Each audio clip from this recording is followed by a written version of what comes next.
and that's just going to cost you within 1,000 to 1,500 in naira. You can use that same gas that's cost you within the same range you got the kerosene. You could use that same amount to cook for 2 days, depending on what you're cooking, or more than. So this affects women because they are the forefront, just like what the presenter before me said. They are the forefront of cooking.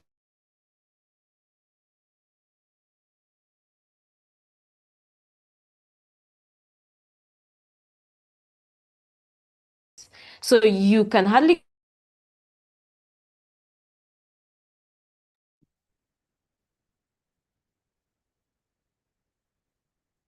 they usually don't have the capacity to carry maybe like a car or something to transit this from where they went to fetch the firewood.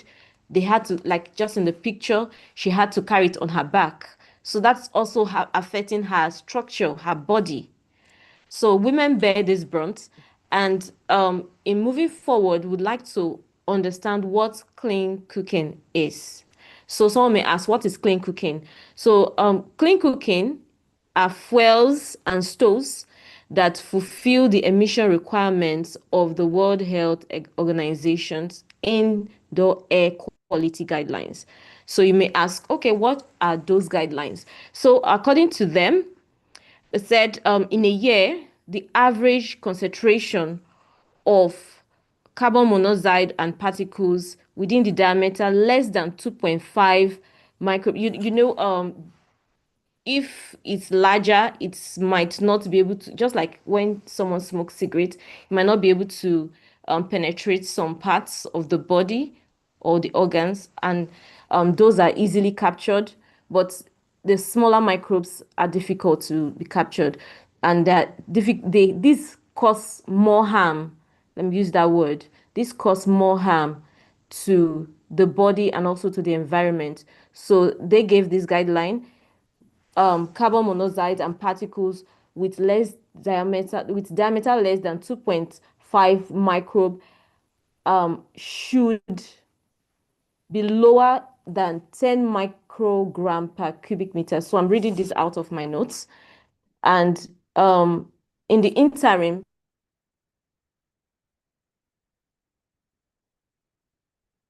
might be difficult. In the interim, they provided um, three guidelines that you can adopt when you're transiting into clean cooking. And they gave us 3.5. So in a year, the average you should be targeting should be 3.5. Then the next stage, while you're improving, should be 35. The next stage should be 25. And the third stage should be 15. After which you get to the optimum target, which is 10. So, if as someone who is looking at transiting into clean energy for cooking, this is what you should be focusing at. Because one thing we noticed in Nigeria, when we talk about clean cooking, so many persons are reluctant. They're like, oh, this is not clean. Yes, we know, but there's a transition from a particular stage to the optimum stage. So I'll give different examples of what um, clean cooking comes with. So we have the stoves and we also have the fuel. So the stoves, if we talk about those, we have the improved clean cook stove, the non-clean cook stoves to the cleaner cook stoves, where we are really targeting. So for the improved cooking stoves, we have the pellets, which can be made from waste, bio wastes, like cassava, rice hulks, and all that. We have charcoal, which are decarbonized charcoal. We also have biomass, which can also be from animal dung and all that. Then when we talk about clean cooking, which is the target, we are talking about biogas, LPG, electricity, ethanol, and natural gas. Sorry, moment. Okay. So we're talking about gender energy nexus right now. We're talking about the role previous speaker spoke. She said we play the key role, and we are the primary users of household energy. Even when I want to do my makeup, I always like the light on. When I want to cook, I make use of energy. Every activity we undertake indoor is usually enabled by energy. So we are the primary users of energy when it comes to household usage.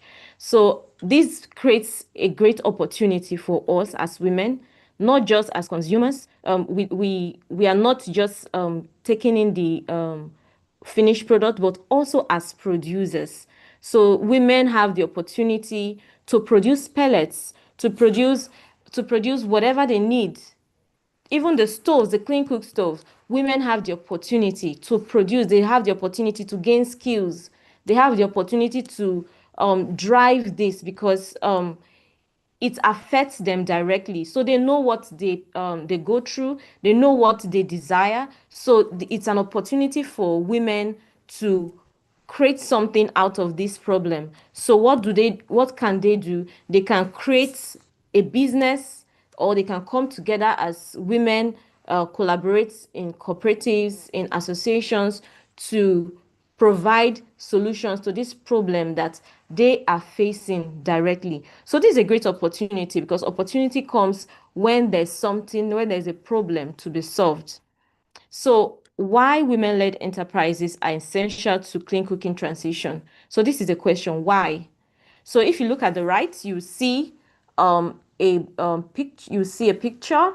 It talks about in the middle, you would see the SDGs when it comes to energy access.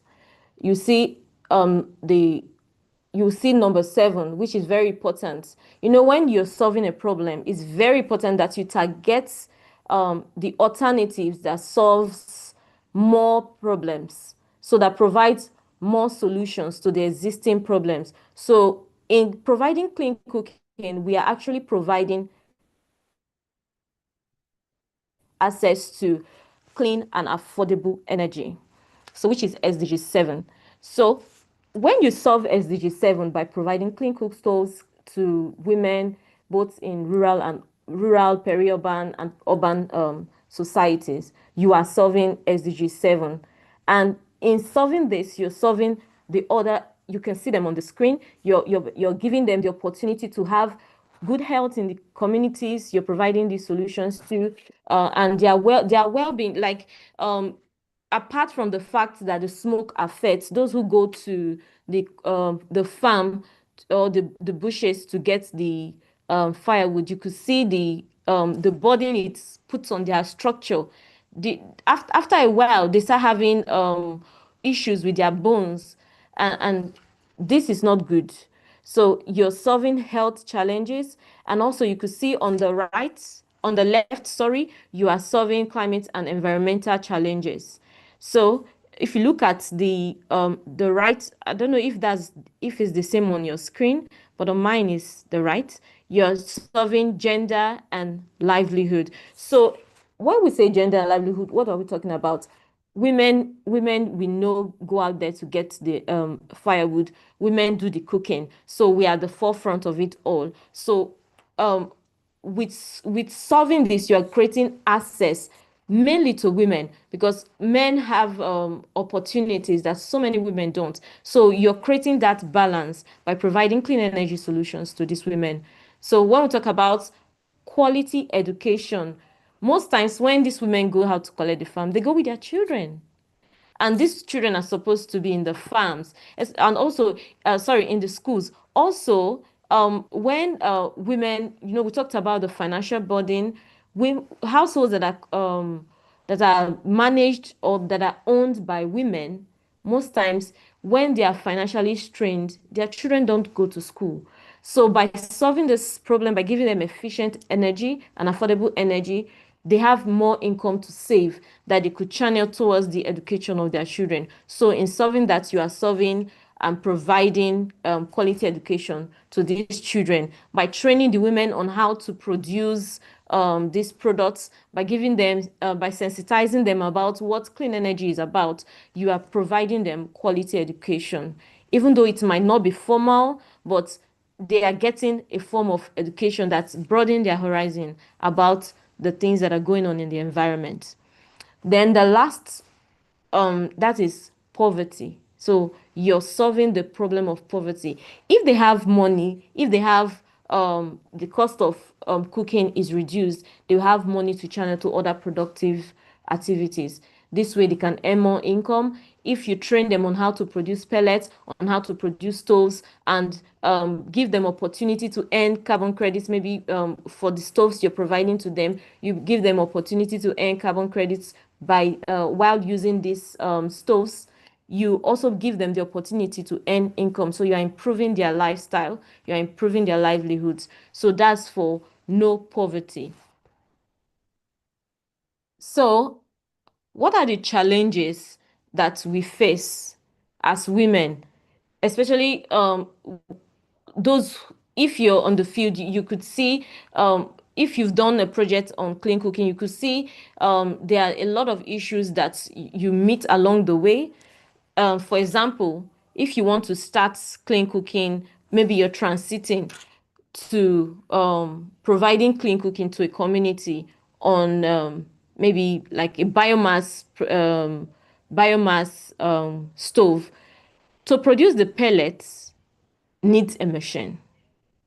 To acquire the machine needs a lot of capital. If you are transiting to um, LPG, to acquire this gas, like most of the communities that need this, to acquire this gas, they can't even afford it. So it's capital intensive for them. And also to establish a business as such, like for women who are thinking of taking this as a business, it's also capital intensive.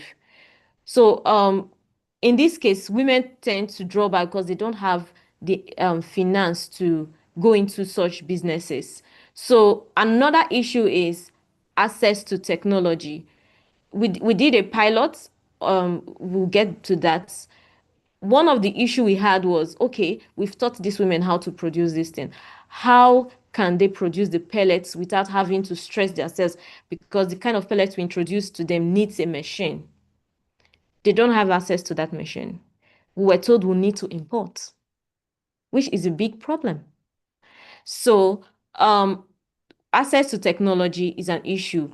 Also, there are some communities, they don't have access to electricity at all. If you're introducing clean cook with electricity, there's an issue there because they don't have access to electricity. They don't have access to this technology that they can plug in to cook. So that is another perspective. So cultural norms, yeah, in some communities, the men play key roles, especially when it comes to finance and decision making in the house. So adopting clean cook would also need to fall back to the men, which sometimes they might not see it as important because they are not directly affected by this. But when a woman has a say in such a household, she'll be able to say, okay, let us do this, and she can take action. Also, there are communities where they have this belief that food prepared with firewood is sweeter. In such cases, it's really difficult to penetrate, especially when you're trying to introduce this to them. It's really difficult for them to accept. So these are the popular challenges faced. But I would like to introduce us to some. I'm sure we know about them, but maybe we might not be really we might not see that as a challenge that we are facing that we need to target. Number one is fuel stacking. You know, we love to adopt new things, but would also want to say, okay, this one is cheaper, so I will use this. For example, you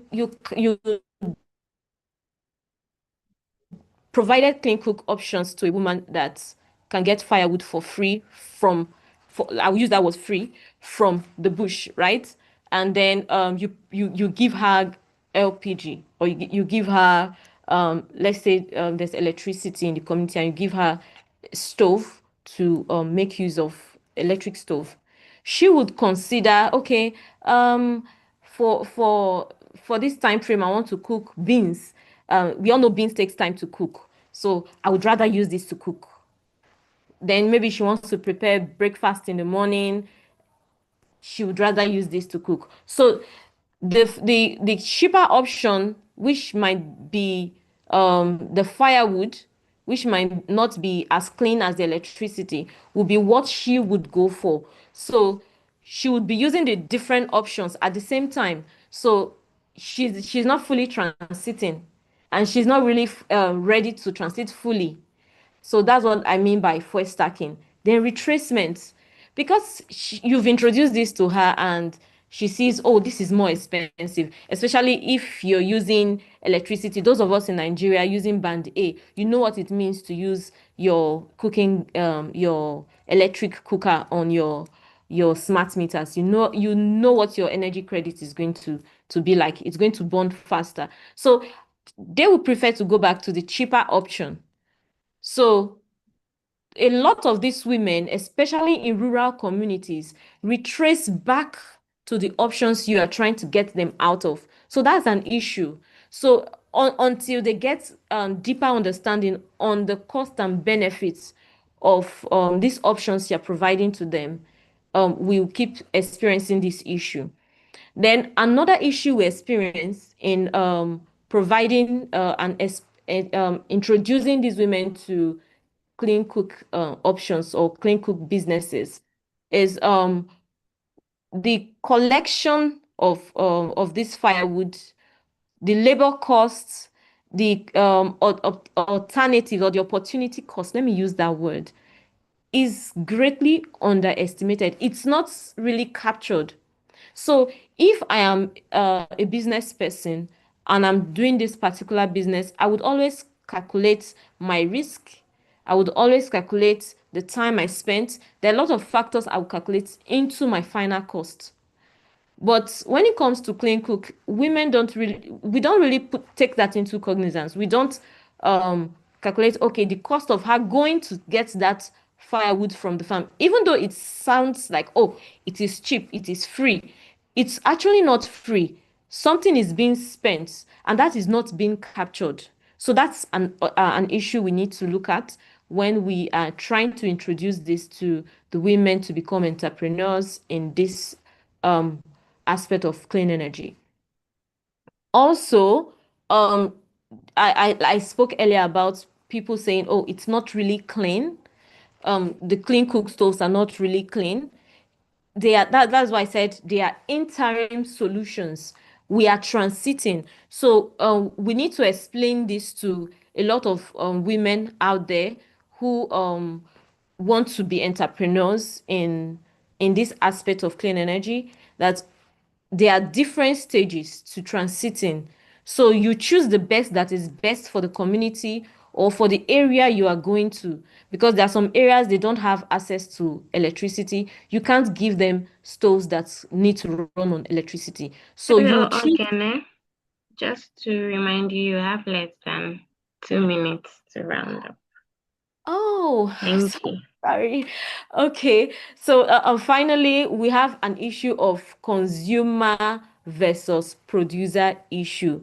Women are generally looked at to be consumers when it comes to clean cooking, but we need to now train them to be producers. We need to produce our own stoves. We need to produce, even when it comes to electrical stoves, we need to start looking at creating businesses, partnering with people to provide these clean cook stoves.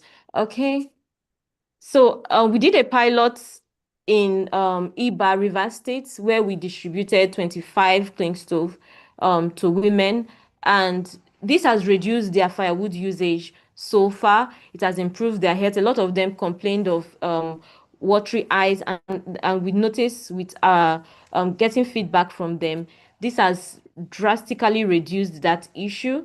And while training the women on how to use their cassava peels to produce these pellets, they now have different options of making money. So they can decide to produce in bulk and sell to neighboring communities or sell to other users. So and also advocacy. They train those women in their communities or neighboring communities about what they are gaining. So it will be easier for others to adopt.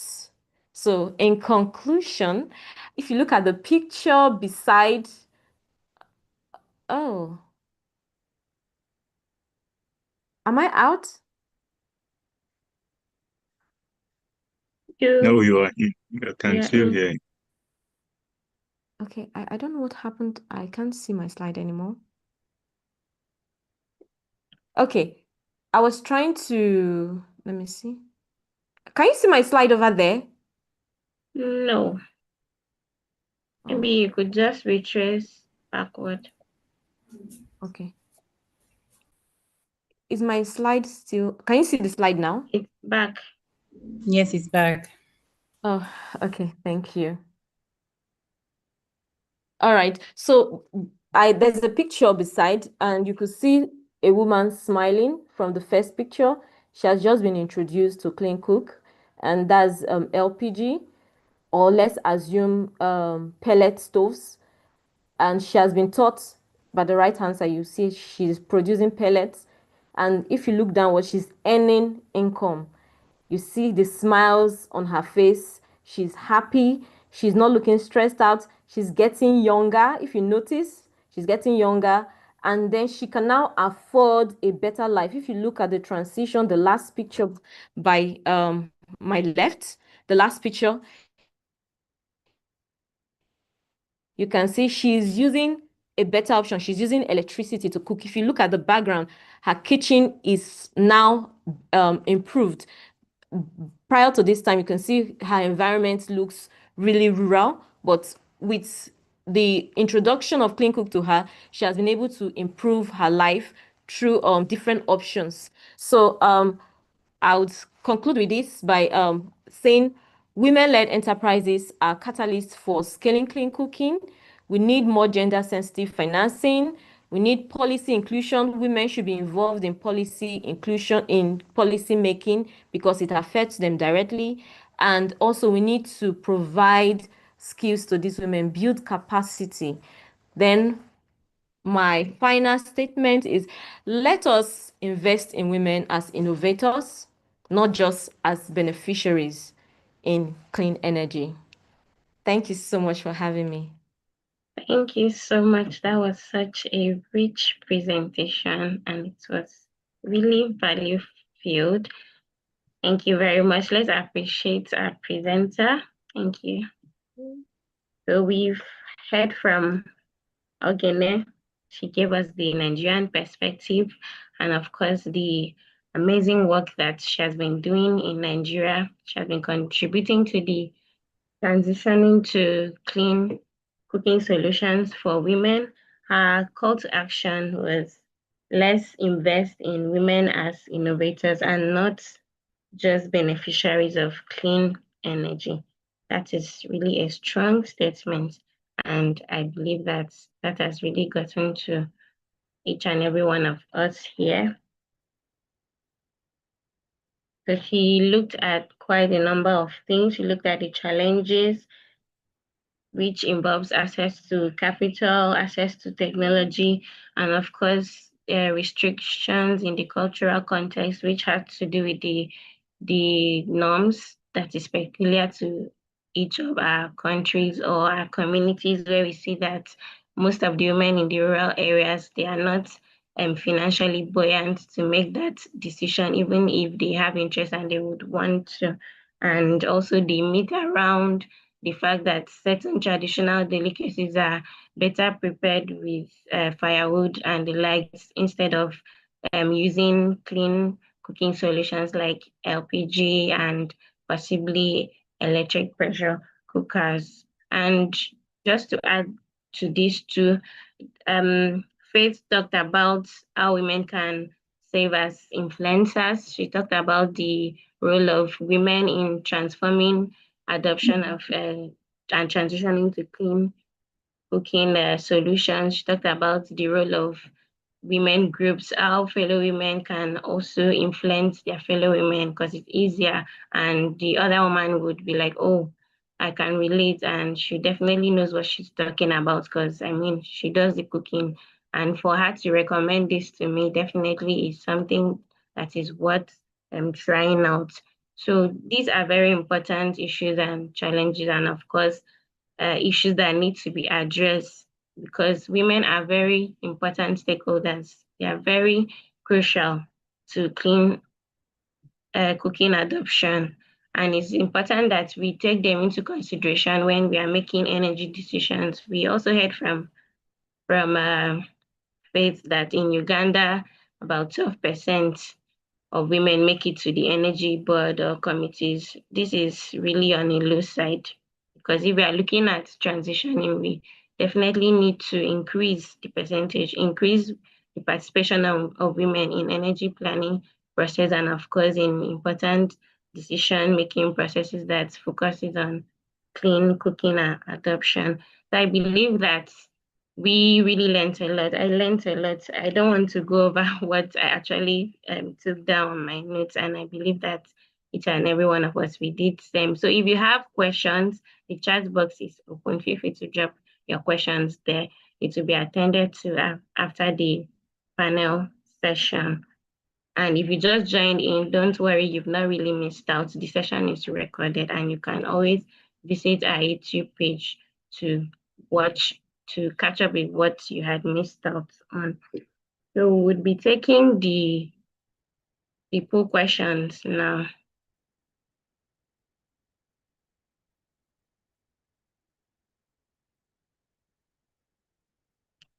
So the poll question is up now. So do well to engage. We want to hear from you. We want to get your perspectives. What do you think? What is happening around you regarding this question? Just give us your context.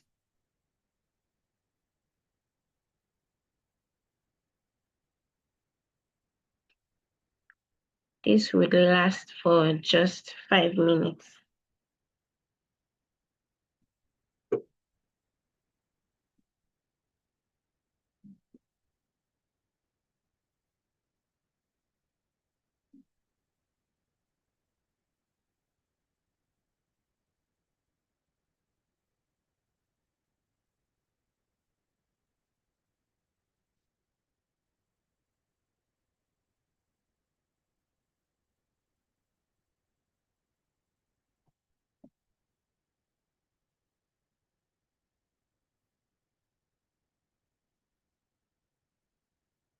Your feedback is very important to us.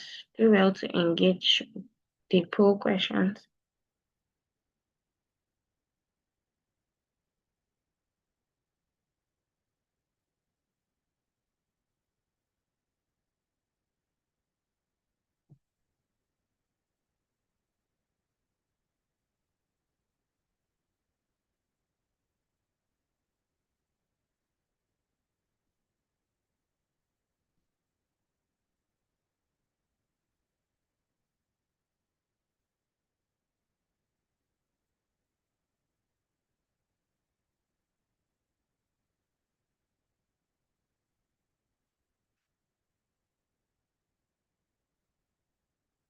Okay, I'm seeing that we just have 25% participating. Please, we are looking forward to your responses.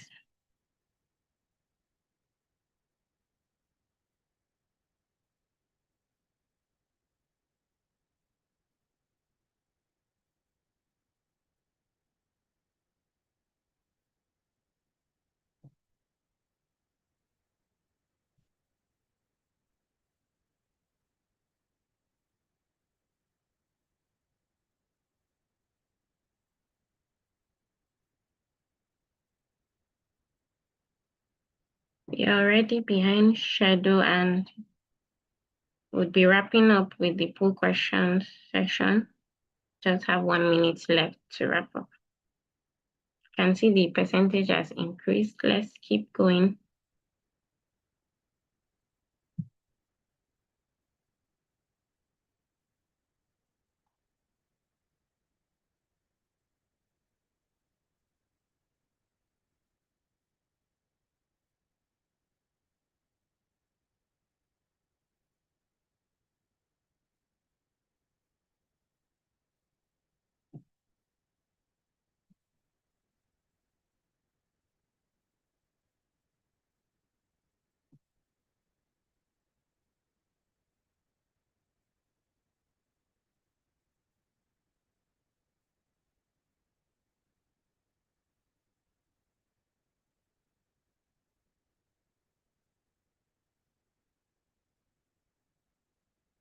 So we are wrapping up with this full question section. And thank you so much for your feedback. We can see for the women in your community have access to clean cooking solutions as much as men. You've seen is at 67%. We are not there yet, but definitely it's a good point to start with.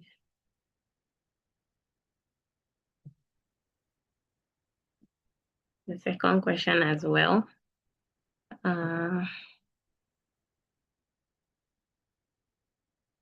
For women mostly make the decisions around cooking methods and fuels. It's impressive. The biggest barrier for women in your area to adopting clean cooking technologies, the cost is the option that was mostly picked. Of course, the cost. But thank you very much. Thank you for engaging.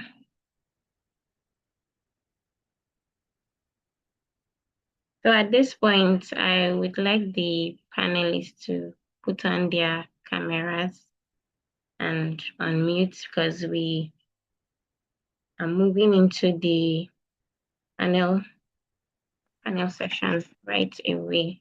Golda, are you still there? Can you kindly put on your video as well as Faith?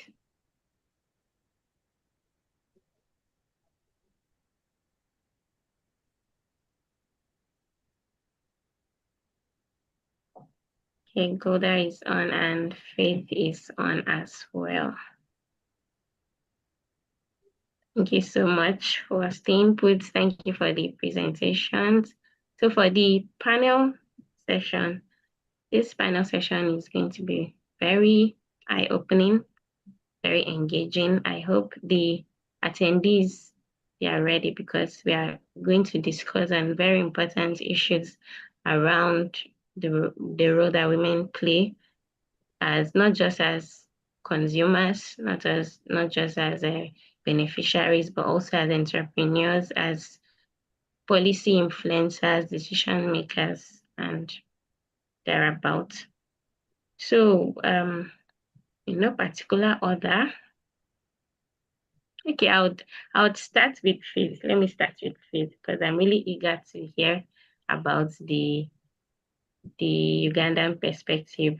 You guys are really doing a lot around clean cooking, and also bring to the fact that you work with the NREP Uganda. So I would start with you. And a lot of people ask this question, why are we really emphasizing on gender? So while I posted this webinar flyer on my status, so a guy messaged me and was like, people are always talking about women. Well, how about the men? So my question is, why is gender such a crucial entry point when we are talking about clean cooking adoption in Africa today? Why is this such an important entry point? Right. Thank you so much, Johnson, for the question. Well, I'll refer back to my presentation. Gender is so essential to promoting clean cooking because it's the women who are the primary users of these biomass fuels. It's the women that are victims of traditional cooking practices they are exposed to daily household air pollution. They're the ones that go through the burden of collecting the firewood. So they're the people that face the burden of biomass firsthand. And I feel if we involve them, we are solving their problems. And in my previous presentation, we also saw that women are key decision makers on what cooks, what fuel do we use to cook. So for me, I feel involving women, we can succeed in transiting to clean cooking. Thank you. Thank you very much. Thank you. She's saying by involving women, why gender is very important in this discussion is because women are the persons that are involved in the cooking and preparation of meals, and they make use of this cooking fuel. So definitely, we consider them, we are solving their problems, and we're also including them, making their voice heard. So again, would you say same for you? Yes, yes, definitely. Women bear the brunt of it all. Um, I would say 99.9% of it all. And definitely they should be in the front line. They should um they would be they would be better off at the front than at the back end where they can't influence what's happening because it impacts them more. So I think I support that. Thank you very much for that insightful response. And for the second question, I'll also start with you. As an entrepreneur in the energy space too, and you've actually carried out lots of awareness and advocacy programs. You highlighted that you had distributed about 25 cook stoves and had also carried out awareness trainings for women in Rivers State. So based on your experience, what are some of the powerful ways that women can act as catalysts or clean cooking adoption, either formally or even in the informal setting too, for their homes and their communities? Okay, thank you very much. So women can be energy champions. For example, the project we did at Iba community was championed by women. So I'm part of an association and we are Women in Renewable Energy Association. So we took up this initiative, we took up this drive, and we saw it to the end. So that means women can be energy champions. That's one way women can make this work faster by getting across to other women, helping other women to get knowledge, training women, getting women to be trained. Also, just like the previous speaker spoke in her presentation, they are influencers. Women can be influencers in every aspect. You want words to travel fast, just tell a woman that, this is this. Immediately she loves the idea, she buys the idea, she would tell her fellow women. So women can be used as influencers, not used. Women can be because they are helping themselves. So women are influencers to spread this good news to other women like them that look, you don't have to suffer this anymore. There are options that can help. Also, women can help to train other women. So one thing we adopted was train the trainers idea. So we train the women we had. So these women would train others on how to do this. So you, as a woman, you have access to several women in your community. All right, we train you and you train others. So you can adopt the train the trainers method. Then also Yeah. in okay.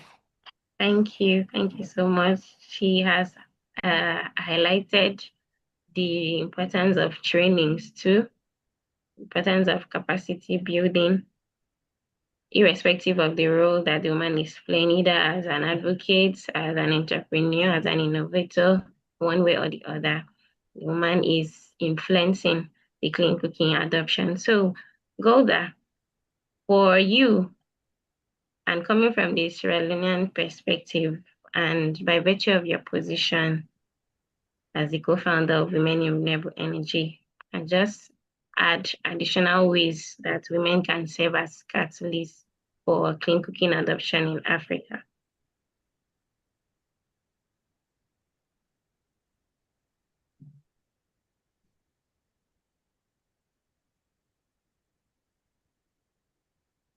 Hi, sorry, was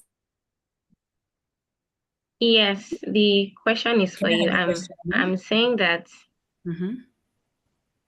given the work you do in the Women in Renewable Energy Sierra Leone, where you serve as the founder and Oh my God. also in Renewable Energy Association of Sierra Leone, Oh, and just give us additional ways that women can serve as catalysts for clean cooking adoption based on your experience. okay.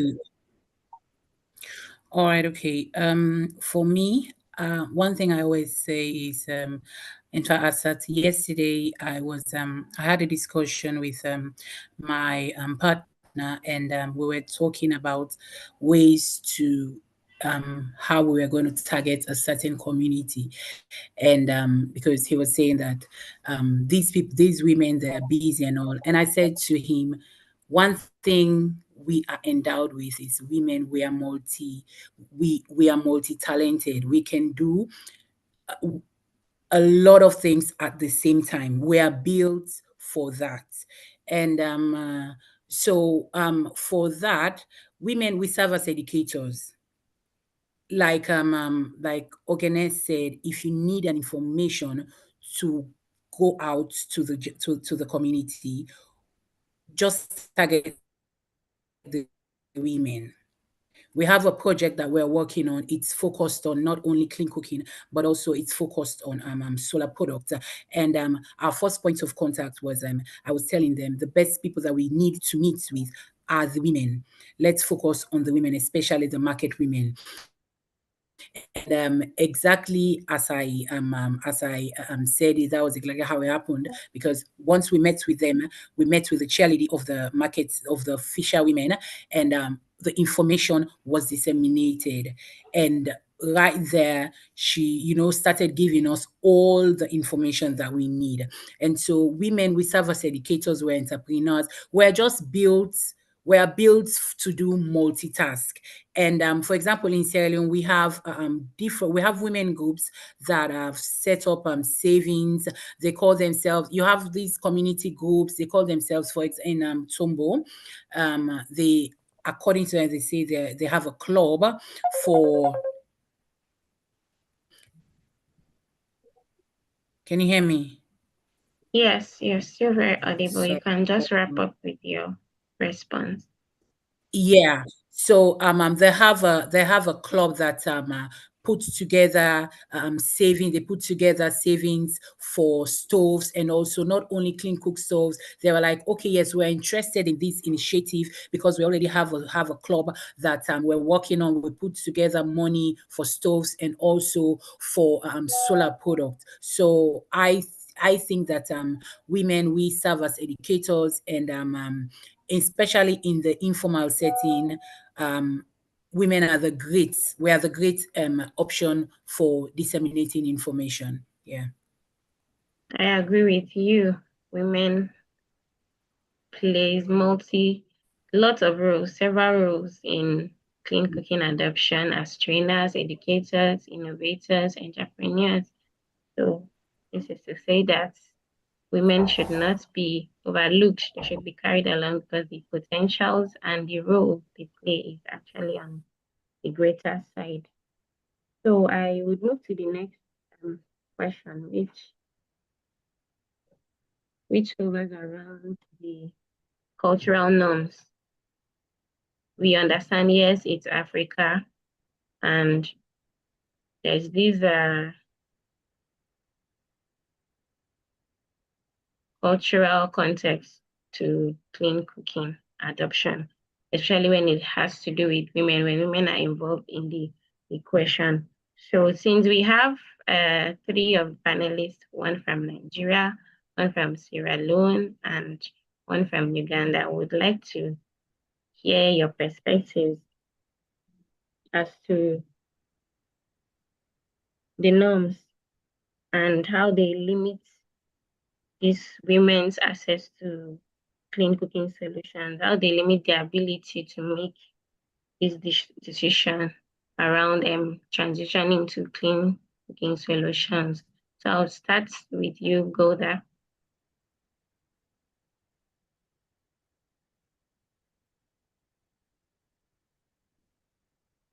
You are muted.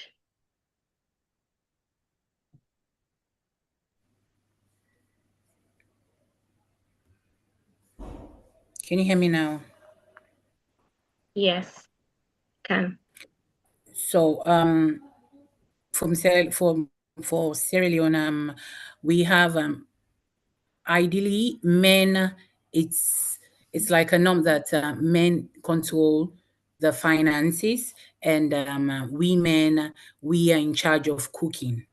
Like we control what happens in the kitchen, and which means that we might not have the final say in choosing everything, but when we come together, like when come together like an association, cooperatives, we can actually negotiate for better access, and also we can actually have more influence over household energy choices. Definitely agree with you. If we come together, be able to influence. So over to you again. Let's hear from you on this too.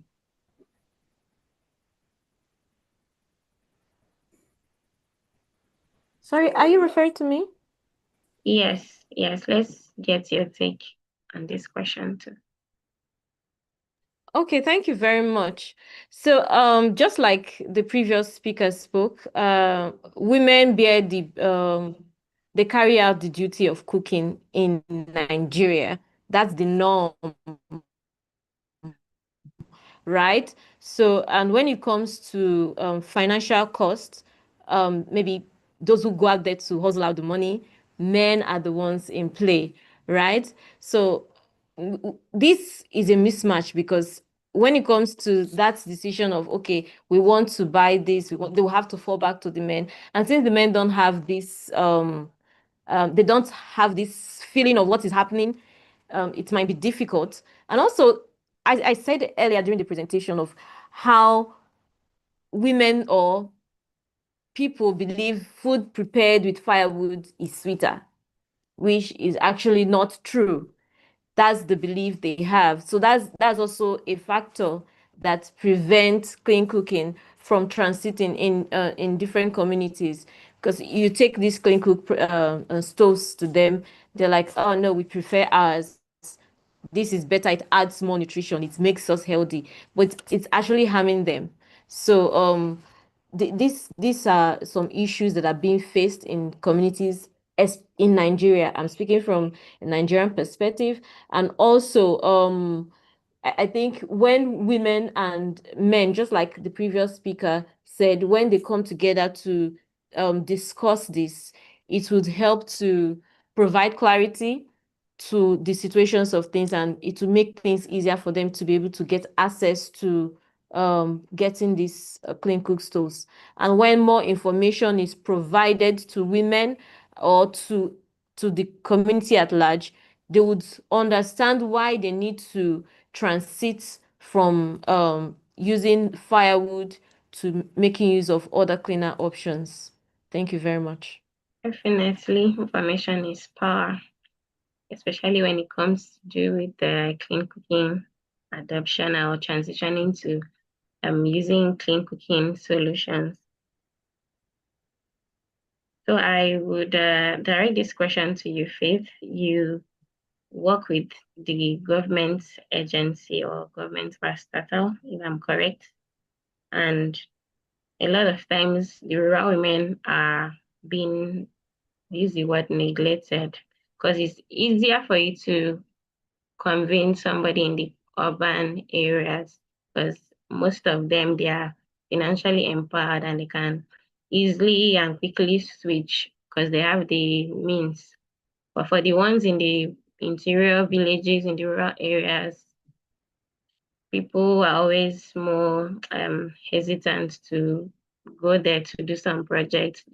They'll just want to do it in town. It's there to do it there. Why do I need to get to the village? So how can government, what are the ways that governments can ensure that these groups are not left behind? We are talking about inclusion here of women and women of all classes, irrespective of their geographical location.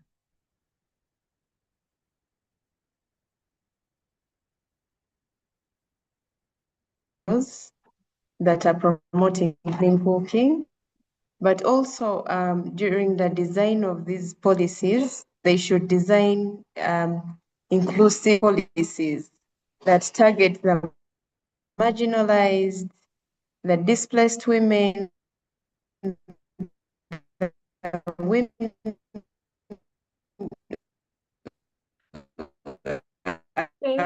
with disabilities, and those in the rural areas. You're breaking. Oh, sorry about that. Should I start from the start? You can just recap. All right. So saying the government can work with the NGOs that are promoting clean cooking, but also there is need to design inclusive policies. Widows, the displaced women, the marginalized group, and those in the informal sector. To add on, could be mobile outreaches and also inclusive financing models.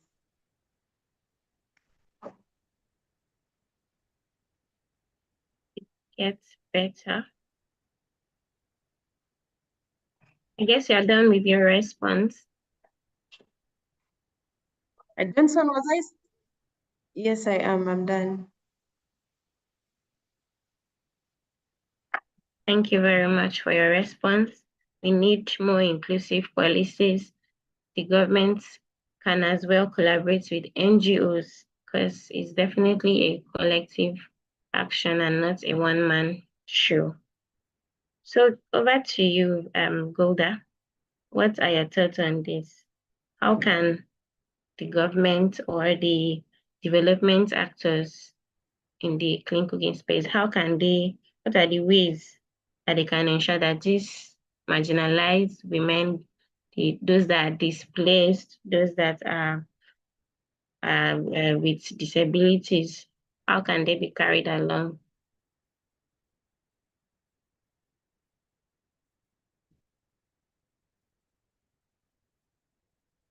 Please, you're muted. Can unmute. Yeah, sorry, can you repeat the question again? Sorry. Okay, I'm asking how can government or development actors, how can they ensure that these marginalized women, the displaced ones, the ones living with disabilities are carried along based on their peculiar features, what applies to them? How can they be carried along the same way the women that do not have challenges with their physical build-up, how can they be carried along too? Okay, for government and partners, development partners, they can, there are different approaches that we can that can be used. For example, we have grassroots organizations, and firstly, we need to know who are these marginalized people.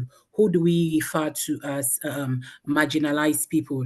Because by doing so, you will be able to actually to know exactly what to do. For people in hard to reach areas like widows, as an example, widows, disabled, you have to firstly hard to reach areas. The way they have their own language, the way they have their own means of communication.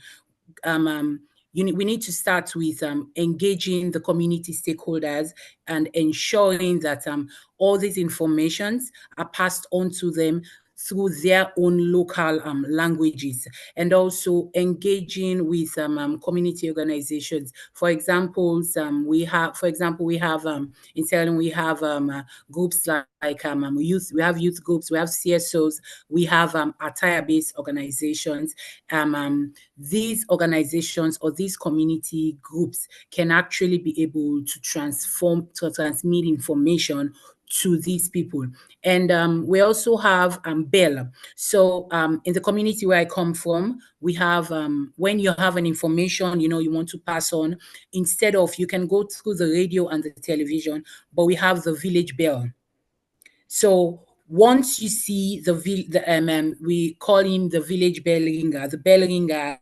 Once you see the bell ringer with his bell, you know that this is an important, there's an important message that needs to be passed on. But you cannot go to some of these marginalized communities and marginalized women with all these high-end English and all. They will only just listen, but they won't really understand what you're saying. But I always say, if they're high, go high. And if they are low, you really need to come down to their level. Definitely. Each woman is not the same, because there are lots of variables involved, and you don't treat every context in the same way. For the rural women, you need to make use of the mechanisms that work well in that area for you to achieve that result that you really want to get, which is the awareness, the training, the advocacy as well. So we've dwelt on the role of women. So for this second segment, we'll move to the entrepreneurship aspects, because besides women being consumers, some of them are entrepreneurs in this field. And it will be important to also look at this aspect.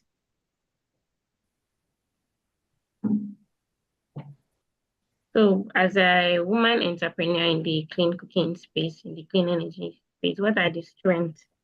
What are the unique insights that women bring to this conversation? And I'll be starting with Ogene. Okay, thank you very much. All right, so women bring deep insights since they are experiencing it live, so they can give the best information on the models that will work for them, the technology that will work for them.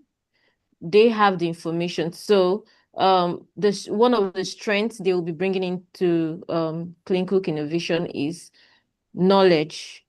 So deeper knowledge of what is, they will be bringing that. So when you want to design a solution for them, they will give you the information of what they are going through and how you can tailor it to their specific needs.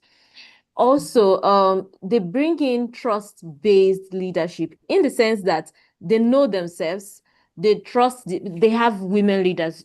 Like just as a previous speaker said, in these communities, they have cluster of women. They have someone they look out for. They have look up to. They have someone who they see as their mother in that community. So they already trust this person. So if you're going to introduce this innovation to such women, they would bring in the leadership which is trust-based, because they have followers under them. So it will be easier for them to reinvest because they know they are investing in themselves. So it will be easy for them to put in their passion because they know it affects them directly. And it will be easy for them to put in their feelings, their empathy into it, because they are also affected directly. So the strength they bring in is their emotions, their knowledge, their insight, and also their leadership. So this is what women bring in, and this would help to increase the scope of our impact. So you have women fronting this innovation, and they will help you spread it abroad. Yeah, Thank you so much. Thank you so much. I agree with you. So Faith, over to you.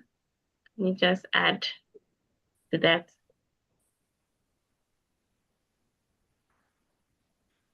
You're muted.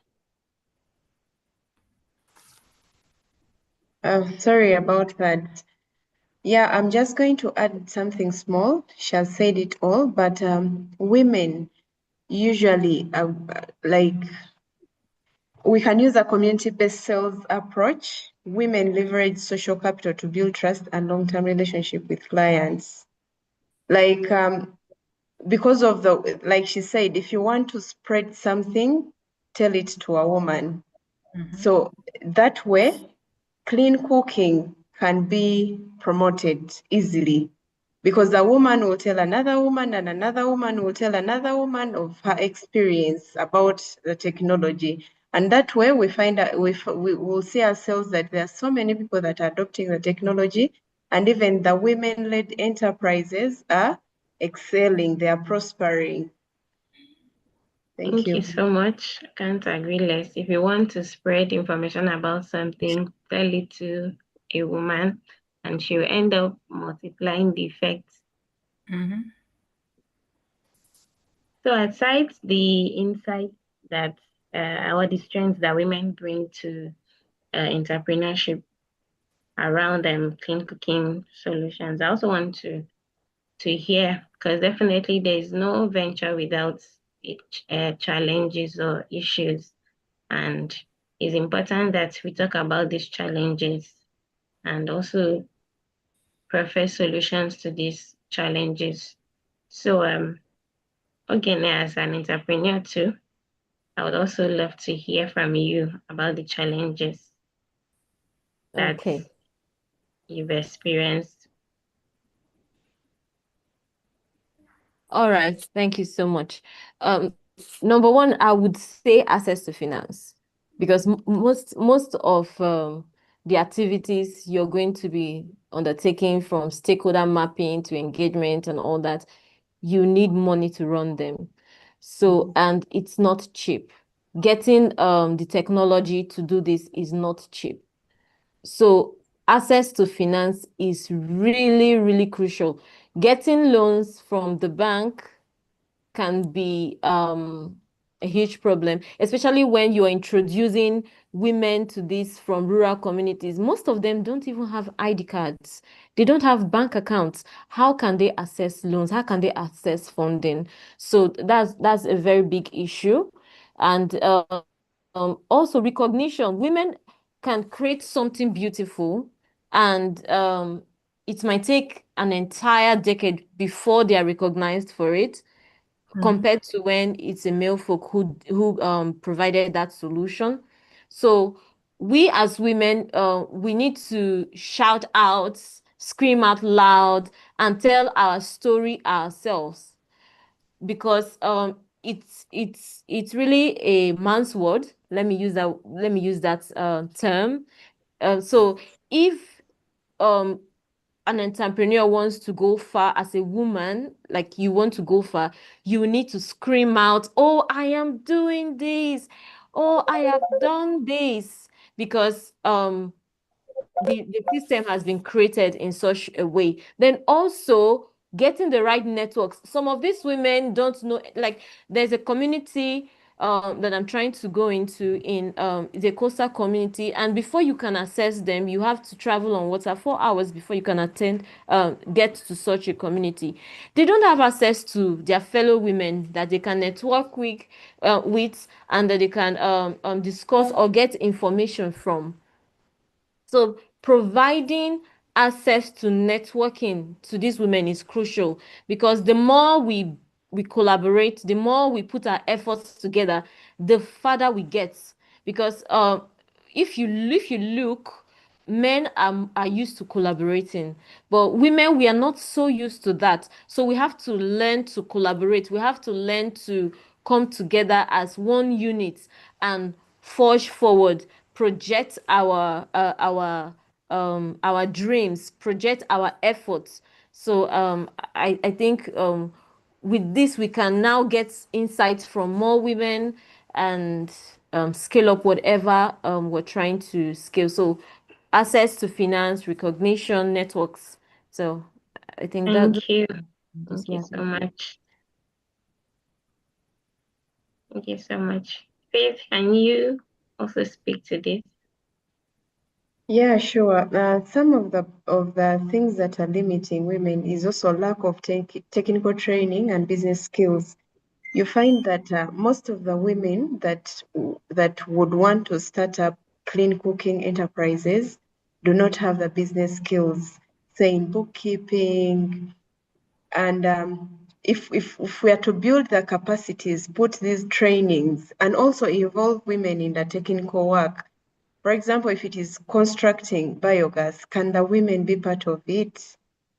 So limited technical trainings is hindering these women from excelling in their enterprises.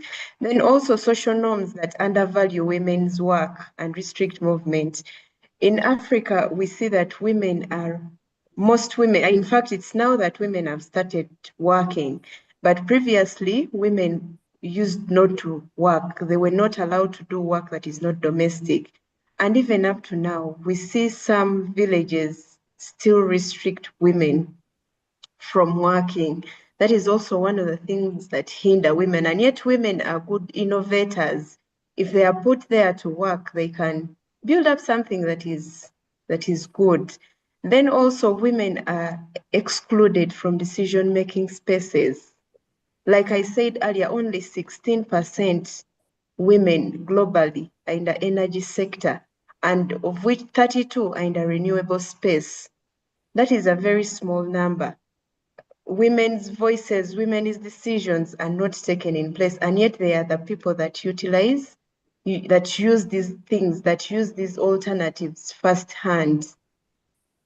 So I feel like those are some of the things that may hinder the women. Thank you.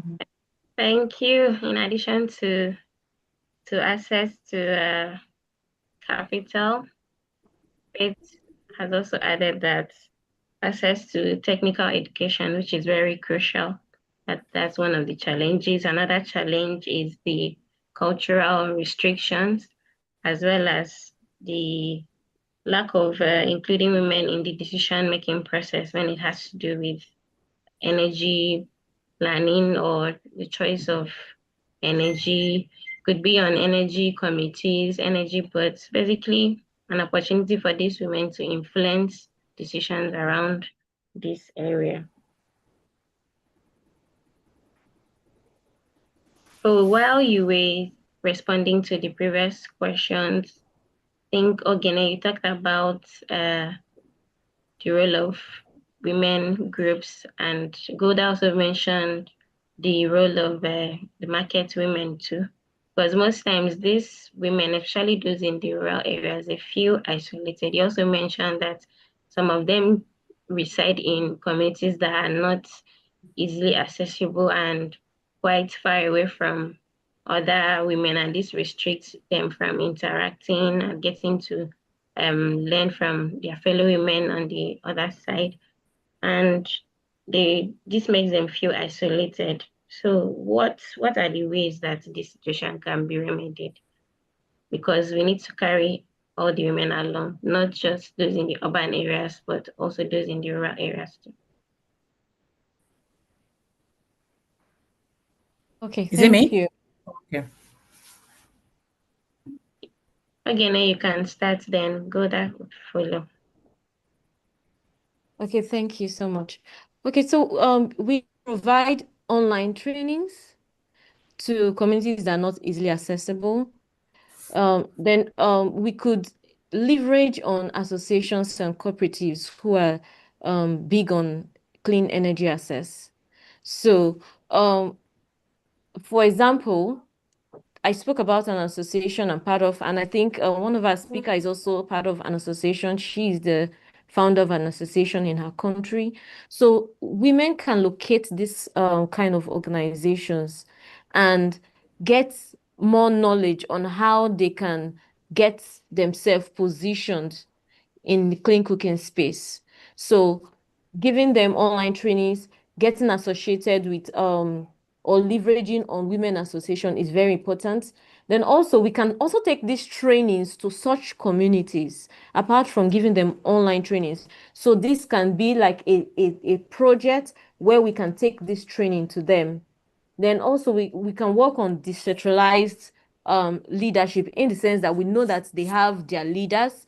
So we work with their leaders, adopting the trainers model. So these women would take the information back to them.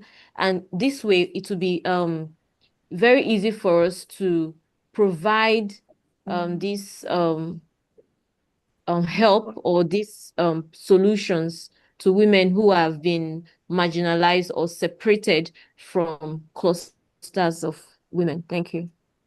Thank you very much. Use of virtual trainings is actually also important, and for areas that are not connected to the grid, or they do not have electricity, or their internet is terrible, they can make use of women groups or associations around them. So I'm over to you, Golda. Okay, so to just add to what she's saying, I want to stress the importance of working with focus groups in these communities, having outreaches and all. So what can happen is you can have focus group in each community, conduct, like, having representatives in each community, conducting having outreaches. Because for just a quick example, we went to a community just yesterday, and my partner could not speak our local language, and so he was talking to the chair lady of the Fisher Women Association.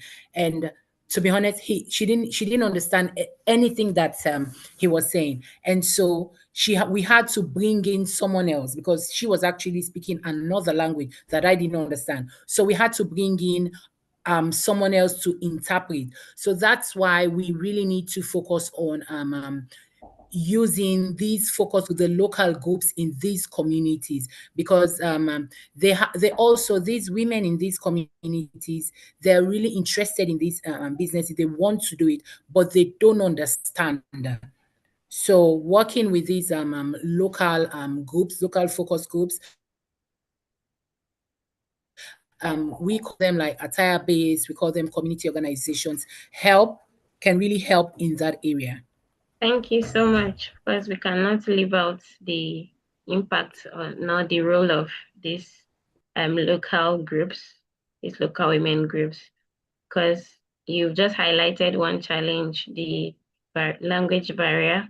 And aside the language barrier to the whole using of all these big grammar to talk to these women in the local area, it's a barrier for them to, and you can't leave out the local groups. So we'll be wrapping up the panel session with this final question, which is, if you had an opportunity or you had an ear of policymaker, what is that one policy recommendation that you would make that would, of course, influence clean cooking adoption, that would include and carry women along? So I will start with Faith, then Ogene, and finally Golda. So over to you, Faith. In 30 seconds. Yes, 30 seconds. All right. So if I had the donors here right now, I would ask them to dedicate gender budgeting, at least 30% of clean cooking energy funding to support women-led initiatives. Yes, that is it. And then also maybe mandatory representation in the energy committees, at least 40% of women representation. I would also request for that. And then Thank you very much. Over to you again. Okay, thank you very much. It's raining heavily here, so I don't know if I'm audible. You are. Yes. Please go ahead. Okay. So I think just as someone has said earlier, our previous speaker, getting women into policy formation process is important, especially when it comes to budgeting, taking actions. Women should be there when it comes to taking when it comes to budgeting in communities, local government, or in state level or national level. Women should be involved. So Thank you because very much. Thank you. all right. Agree with you. Finally, Wilda, over to you. Yeah, so I don't want to repeat what they've said, but my own is any donor organization can come up with a policy. We can all come up with policies, and for where I am in Sierra Leone, there are a lot of policies that have been drafted and everything.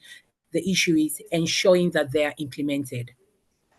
So I would recommend having an implementation committee that is actually led by a woman to ensure that it is actually implemented from start to finish. That's the only issue I have with policies, because everyone has policy, but my own is they all come, do policy and keep it. But then what happens to it being implemented? So my own is having a committee, an implementation committee that would really work on implementing these policies. You cannot Thank have a you very policy for a much. woman and then you put a man in charge. Thank you. You're really specific about it. Yes. Definitely, we need to be represented in these platforms, in these spaces where energy related decisions are being made, where clean cooking sessions are being held. Women need to be heard, their perspective needs to also be included. And finally, the implementation process, since it really borders on the women, we need a fellow woman to speak in the language that we, the women, understand. Thank you very much. Thank you for all the insights you've shared during this panel session. I believe that all the participants have learned a lot from it. I'll just quickly highlight a comment in the chat box. So Wemedimo is saying men should be oriented on the benefits of clean cooking and they need to embrace it since they are the major financial players in African homes. Also, more affordable clean cooking solutions should be implemented for low-income families in rural areas. Definitely, I agree with you. In as much as we are talking about women, the men too, they need to be informed on the ways that they can come in, because in as much as women are the major players here, the men too, they also have a role to play and they need to be informed. They need some orientation. So thank you very much. At this juncture, I would be handing over to Esuk to continue with the other aspects, with the other activities for this webinar. Thank you so much, Barrister William Johnson, for the very, very engaging session. I learned so much, and I would love to have poured out all of the knowledge that I have acquired from this session, but time is way ahead of us. Thank you all to all our guest speakers, the amazing presentations from Faith, from Ogene. It was really, really insightful. And the key takeaways will always, always go back to the public and to the necessary officials to influence policy making that supports the empowerment of women in clean cooking. So quickly, I'll be running through the activities that we have. Next slide, please. I'll be running through the activities that Tobero Energy is organizing. We are inviting you for the third edition of the Africa International Conference on Clean Energy and Energy Storage. This will be taking place at the University of Port Harcourt, Rivers State, Nigeria, on the 25th and the 26th of September 2025. We are encouraging all renewable energy experts. If you have research papers. You can submit your research papers. There is funding available for research papers to be presented and published in an indexed Scopus journal. So please take advantage of this opportunity. Let us showcase what clean cooking can do to reducing the global temperature and affecting climate change globally. For that conference, there would be an opportunity for exhibition, so you can as well come with your clean cooking technologies that you would like to showcase. We have participants from all over Africa. Last year, we had participants from 5 different countries. This year, we've seen a lot of interest from various countries that will be coming in person. So please do not hesitate to come and showcase your knowledge at ICES 2025. We are also inviting you for the next episode of 54 Sparks that will be taking place in August. There will also be a special edition on the 31st of August where we'll be talking about strengthening supply chains for clean cooking technologies. The 11th episode, which will be taking place in August, is going to focus on strengthening regional cooperation and partnerships for clean cooking across Africa. So please make your calendars available to attend. We also have the Clean Cook Advocates program that is open, where we would be educating interested persons on how to become a clean cook advocate. We'll be teaching you about clean cooking policies, clean cooking technologies, and how to break into the clean cooking market.